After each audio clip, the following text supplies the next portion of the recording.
വളരെ ദൗർഭാഗ്യകരമെന്ന് പറയട്ടെ. ഈ സംഭവം ഉണ്ടായ ഉടനെ തന്നെ അത് ഭാരതീയ ജനതാ പാർട്ടിയും സംഘപരിവാർ സംഘടനകളുടെയും തലയിൽ കെട്ടിവെക്കാനാണ് ഇവിടുത്തെ പ്രധാന രാഷ്ട്രീയ പാർട്ടികളും അതുപോലെ തന്നെ ഒരു വിഭാഗം മാധ്യമങ്ങളും ശ്രമിച്ചത്.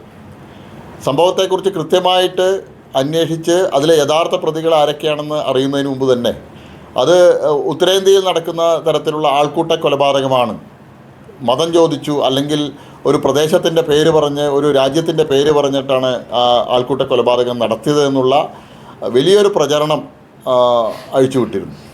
പക്ഷേ ഓരോ മണിക്കൂർ കഴിയുന്ന സമയത്തും സത്യം പുറത്തു വന്നുകൊണ്ടിരിക്കുകയാണ്. ഞങ്ങൾ സത്യമേവ ജയതേ എന്നുള്ളതിൽ വിശ്വസിക്കുന്ന ആളുകളാണ്.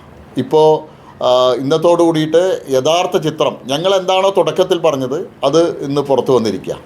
അത് കേവലം ഏതെങ്കിലും ഒരു രാഷ്ട്രീയ പ്രസ്ഥാനമോ അല്ലെങ്കിൽ ഏതെങ്കിലും ഒരു സംഘടനയോ നടത്തിയ പേരിൽ നടന്ന ഒരു ആക്രമണമല്ല എന്നുള്ളത് ഞങ്ങൾ തുടക്കത്തിൽ വളരെ ശക്തമായി പറഞ്ഞിരുന്നു.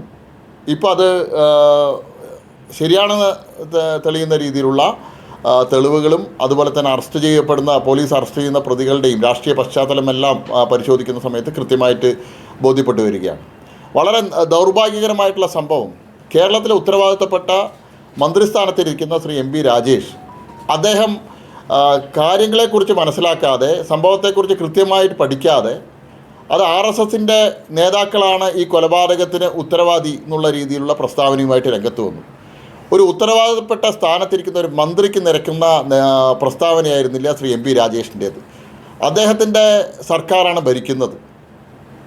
ആഭ്യന്തരമന്ത്രി കേരളത്തിൻ്റെ മുഖ്യമന്ത്രിയാണ്. ആ ആഭ്യന്തരമന്ത്രിയുടെ കീഴിലുള്ള പോലീസിൻ്റെ സ്പെഷ്യൽ ബ്രാഞ്ച് സംവിധാനം ഉപയോഗിച്ചുകൊണ്ട് കൃത്യമായിട്ട് വിവരങ്ങൾ ശേഖരിക്കാനുള്ള അവസരം അദ്ദേഹത്തിന് ഉണ്ടായിട്ടും അത് ഉപയോഗിക്കാതെ BJPയെ രാഷ്ട്രീയപരമായിട്ട് BJPയും അതുപോലെ തന്നെ സംഘപരിവാർ പ്രസ്ഥാനങ്ങളെയും അവഹേളിക്കുന്ന രീതിയിൽ, അപമാനിക്കുന്ന രീതിയിലുള്ള പ്രസ്താവനയുമായിട്ടാണ് അദ്ദേഹം രംഗത്ത് വന്നത്. അദ്ദേഹത്തിൻ്റെ ഉദ്ദേശത്തെ സംബന്ധിച്ച് ഞങ്ങൾക്ക് കൃത്യമായിട്ട് അറിയാം.